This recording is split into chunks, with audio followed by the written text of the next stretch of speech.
Welcome back to Serving Up Plumbing with me, David Butler, for part 3 on hot water circulation systems. Before we get into that, please hit that subscribe button, give me a thumbs up if you like this video, and let me know what you want to see in the future. Now, let's talk about the final part 3 to recirculation. We've talked about comfort pumps, part 1. We've talked about dedicated loops, part 2. Now, let's talk about the demand pump. What is a demand pump? That's kind of what they named it. It was D/MAND. They're made by almost every manufacturer. So, the demand pump means just that. It only comes on when it has a demand.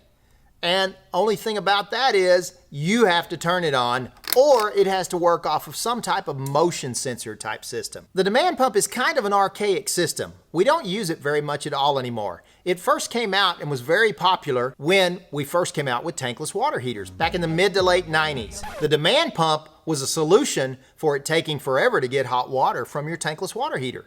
Because back then, the tankless water heaters weren't intelligent enough at that time to operate with recirculating pumps properly. So you used a demand pump. You'd put the pump underneath a lavatory or a kitchen sink, the furthest point from your tankless water heater, or you could use it on a tank type also. It's just most people didn't. You would then have a push button that was put into the cabinet right there. It looked like a doorbell button.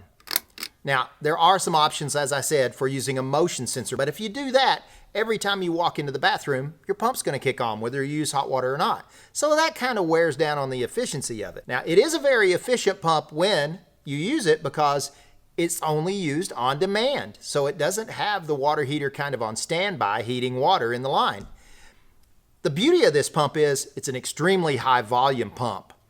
It only runs 2 to 3 minutes and then it shuts itself off, but it moves 7 to 8 gallons per minute while it's running. That means it kicks on, makes your water heater kick on if it's a tankless, or just brings the water from your tank, gets there within 2 minutes, and you have fully hot water at that sink. The pump goes off and you still have hot water. Now, of course, it's not going to stay hot except as long as you're using it. Once you leave the bathroom, the water goes cold again. But it is a very efficient system and it served a purpose back in the day. Again, we don't use these very much anymore. They're kind of antiquated, but they did work and they were good systems. The downside to them was, of course, they were noisy. They went under the sink.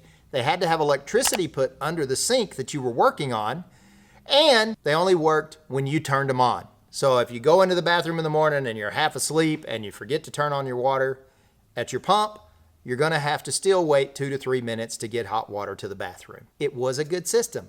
It's just not used much anymore. If the demand pump's not working, about the only troubleshooting that you do with it, either the push button or the motion sensor that you've got on it is not working, or the pump's not working. There's not too many other things you can do.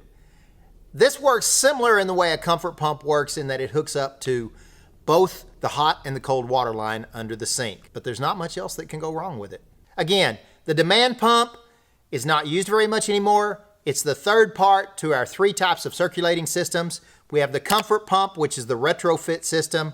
We have the dedicated loop, which by far is the best system, gives you fully hot water within seconds at your faucets, whereas the comfort pump gives you warm water, then hot water in about half the time it takes without a pump. You can watch part 1 and 2 by clicking on the link right up here. All of these systems have their purpose. Nowadays, as we said, if it's a tankless, we hope that it's built into the tankless. It makes the system work great.